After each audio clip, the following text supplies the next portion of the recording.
Hi, everybody. This is your friend Daniel Hutchins, and today we are doing another live stream. So, today's live stream, we're talking about some article discussions, and I'm going to do it from my phone. So, first we're going to be talking about Scarlett Johansson landing a new role in the MCU.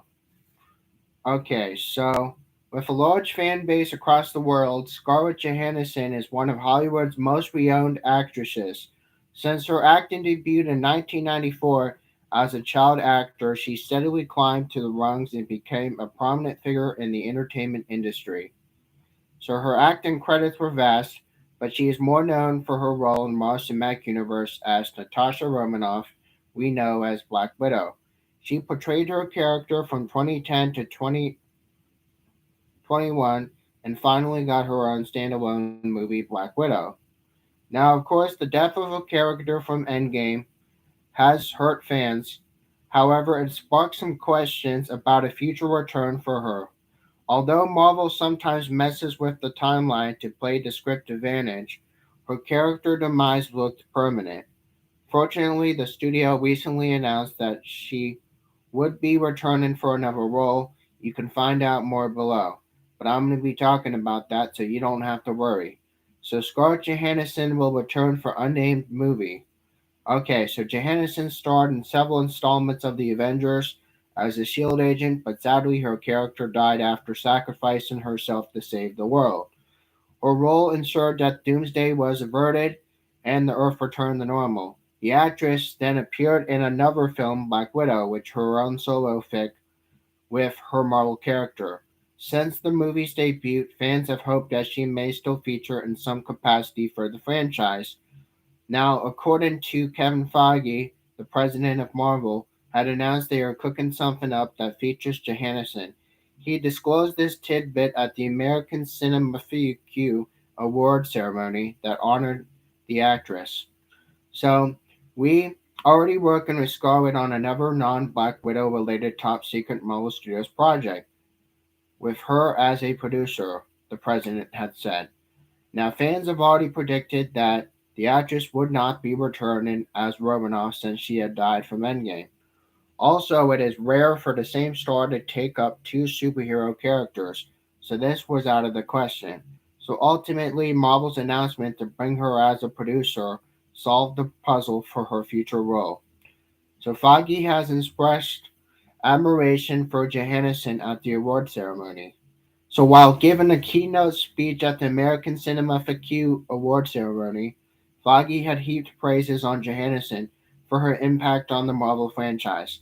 He said Scarlett is one of the most talented, versatile, beloved actresses of all time.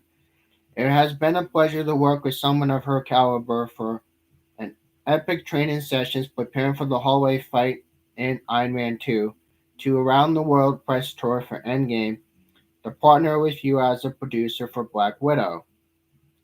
Now, working with you, Scarlett, has truly been one of the most memorable and rewarding collabs of my entire career, he added. With Johansson set to collaborate once more with the studio, it proves that her input is valued. For now, Marvel is yet to reveal the name of the movie to the public. Given the success of Black Widow, fans can expect a similar blockbuster from the future. Johansson took legal action against Disney and Marvel. We don't have to spend too much time about that because we already talked about that on an old video, so we're not spending too much time on that. So if you want to know more about her lawsuit, check it out on one of my other videos. I talked about it. So her music career and humanitarian activities. She's done a lot of other things as well, but of course, that's not really what is important right now. So now we are going now we're going to be talking about Venom. Yes, we're going to be talking about Venom now from our friend comicbook.com. From our friend comicbook.com, we are talking about Venom. Let There Be Carnage. Deleted scene has revealed Woody Harrelson's brutal revenge. Now, this was from yesterday, guys, but I had slipped it up until now, until I felt like I needed to talk about this. So now Venom Let There Be Carnage is available for purchase on digital platforms, but Sony is slowly releasing the various extras that come from the film. Comicbook.com released an exclusive first look at the film's visual effects, development reels from Tuesday morning, and now a new deleted scene has surfaced online, featuring the sequel's antagonist. Now, a deleted scene of Cletus Cassidy, played by Woody Harrelson, and Shriek by Naomi Harris are seen discussing their next moves. When Carnage momentarily ejects himself from Cassidy, he then explains his plan to create a superior race on Earth, made of human symbiote hybrids. Interestingly, though, enough, longtime fans of Carnage and other Spider Man adjacent characters might quickly draw comparisons to Null, one of the Marvel Comics' more fearsome villains as of late. Deleted scenes have shown that add some explanations to Carnage's motivations, and you can see it for yourself below. Okay, so I'm gonna keep going. So, though a third Venom flick has yet to be officially greenlit by Sony, Hardy himself has suggested he's something that's always been in the plans. These things usually come in threes, he said, explained to Digital Spy. If there's going to be a new one, they have to depend heavily on the success of each individual one. So you can't count on them ever happening again. So everyone has to got to be in it for the last one. But I think it's important if you go into something thinking that 1, 2, and 3 are the same. The same story, the same film. But so you don't surprise yourself by being caught out of suddenly having to do a third from nowhere. There's got to be some continuity from the third and the fourth or the fifth. And somebody says, no, that's fine, let it go. You have to move on and do something else. So, Venom Let There Be Carnage is now available digitally before its physical home media release, which is on December the 14th, which is coming up in a few weeks. So, anyway, whatever Spider Man characters are you excited to see? Let me know in the comments below. And also follow Adam Barnhart on Twitter for all chat things Marvel. Okay, so we're still going over to comicbook.com still, but we are trying to find something else, y'all. Okay, so now we're going to be talking about Boba Fett. Yes, Boba Fett. So Boba Fett designs were originally supposed to be for super stormtroopers. Okay, so it might be hard for a Star Wars fan to think that Boba Fett's armor was belonging to anyone but the most feared bounty hunter in the galaxy far, far away. So, but that doesn't always seem like that's the intent. On Disney Plus Day, they released a new documentary special, The Boba Fett Under the Helmet, which is a documentary that chronicled Boba Fett's creation and the character continued popularity among Star Wars fans well among the original Star Wars trilogy ending. So, leading towards the debut of the Book of Boba Fett, which is coming out the end of this year on December the 29th, in a documentary, the Empire Strikes Back's art director Joe Johnston confirms that the design that would eventually belong to Boba Fett should have belonged to an army of what George Lucas has called the Super Stormtroopers. So the plan was to make 100 such armors, but the film budget ultimately did not allow it. Again, since they already made the first armor as a prototype, Lucas suggested using it for a bounty hunter character. So Johnston darkened the previously white armor and Boba Fett was born. So Fett being an afterthought creation salvaging a design intended for another use, Mays helped explain why the popular character only has 6.5 minutes of screen time in the original trilogy. That all changed with the dawn of the Star Wars streaming era, with Boba Fett appearing in Mandalorian's second season, as played by Tamira Morrison. Next up, Boba Fett leads his spin off series, The Book of Boba Fett, with Fennec Shand, played by Ming Na Wen, on his side. Okay, so per Disney, The Book of Boba Fett, a thrilling Star Wars adventure, has found legendary bounty hunter Boba Fett and mercenary Fennec Shan navigating the galaxy's underworld. When they return to the sands of Tatooine to shake their claim on the territory once ruled by Jabba the Hutt and his crime syndicate. So there was a power vacuum, according to Jon Favreau, explained to Empire magazine. Because now Jabba the Hutt is gone, Jabba was clearly a very strong and imposing leader, who people were really scared of, and who seemed to rule it out with an iron fist. You pull somebody out like that from an ecosystem on Tatooine and Hutt space in general, and you have an opportunity that's ripe in the gangster genre, y'all. So what do you think of Boba Fett's design first belonging to the Super Stormtroopers? Let us know in the comments, and also watch Boba Fett Under the Helmet, now streaming on Disney Plus, and the Book of Boba Fett again, like I said, appears on December the 29th. Okay, so we're going to go one more article and then I'm going to close this live stream.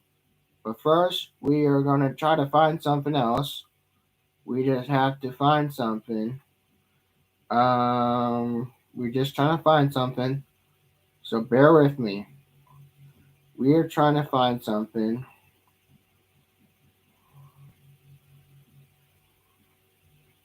Okay, more Star Wars content. Yes, Star Wars content. I haven't done that in a while, so let's do it. So, okay, Star Wars Reggie and Antilles actor has hinted that the potential larger role than the Rise of Skywalker. So, November 23rd, 2021. That was yesterday. So, Star Wars Rise of Skywalker has served not only as the final entry of a sequel trilogy of Star Wars films, but also wrapped up the event of the entire Skywalker saga. So, which resulted in a number of figures from all corners of the galaxy far, far away, making appearances including Dennis Lawson appearing as Wedgie Antilles in the final battle between Resistance and the Final Order.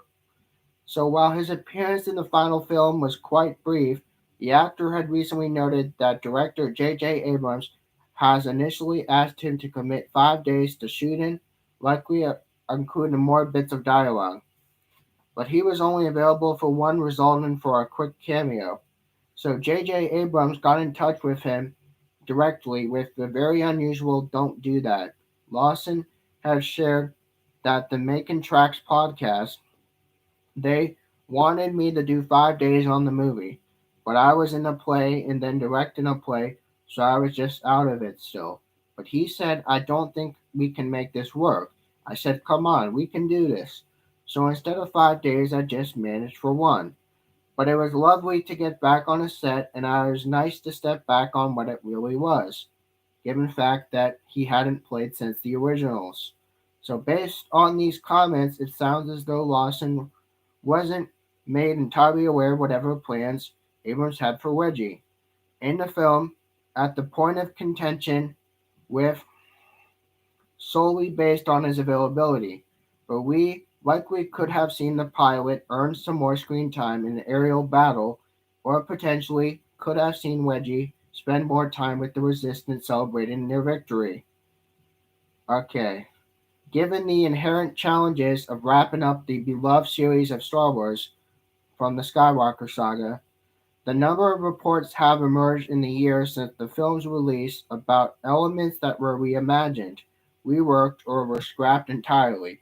One such element was that Matt Smith, who didn't appear in the final film, has recently teased that he had been in talks with a game changing role in the project. I could not possibly say, but it was a pretty groovy thing. It was really groovy, though, the concept, and it was a big thing. It was like a big story detail, like a transformative Star Wars story detail, but it never got quite over the line. Smith had shared to Happy Sad Confused podcast for a potential role. It was a big shift from the history from the franchise. So stay tuned for more details of future Star Wars here on our friend comicbook.com. Do you wish you get more Wedgie in the movie? Let us know in the comments below, or you can contact Patrick Cavanaugh directly on Twitter to talk all things about Star Wars and scary stuff. Okay, So again, I just wanted to close this out real quick with the Wedgie Antilles actor hinting the potential larger role than the Rise of Skywalker. So let me know what you guys' thoughts are. I want to know what you guys' thoughts are. And again, this is just a quick. We're almost going on 16 minutes in this live stream, so I figured I wouldn't spend too much of your time. But anyway, this is Daniel Hutchins, your host, and I just want to let you guys know. Make sure you leave a comment down below my video, and also make sure you subscribe. If you haven't subscribed, you're missing out, man. You're missing out. So again, please subscribe if you get a chance, and have an awesome day. Bye.